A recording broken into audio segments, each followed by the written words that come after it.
सरकारी अस्पताल के जराये ने बताया कि आज सुबह कोरोना जांच की 19 रिपोर्ट मिली है। इनमें 5 रिपोर्ट पॉजिटिव है, 12 रिपोर्ट निगेटिव है और 2 रिपोर्ट बेनतीजा है। आज पाए गए कोरोना मुतासिर मरीजों में शहर के उमर कॉलोनी का एक 32 साल शख्स, नया हसापुर का 59 साल शख्स, हबीबिया कॉलोनी की एक 24 साल खातून और मंगलवार पेट की 45 साल खातून, बिलोली ईदगाह रोड की 65 साल खातून जिसकी मौत हो चुकी है।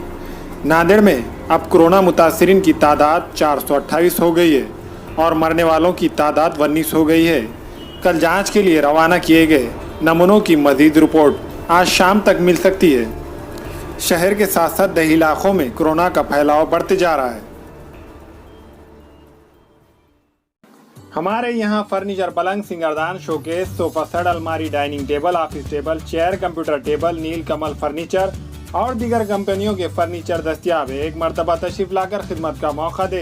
प्रोपरेटर मौलाना मोहम्मद शबीर साहब, deluxe furniture mall, fruit market के सामने, मालटेकरी रोड, कामठा, नांदेड़। अस्सलाम वालेकुम, मैं अखिल मिर्जा। हमें उम्मीद है कि आपको हमारा चैनल अच्छा लगता होगा। लेटेस्ट न्यूज के लिए देखते रहिए नांदेड़ उर्दू न्यूज और न्यूज के पसंद आने पर लाइक, शेयर और सब्सक्राइब करना ना भूलें।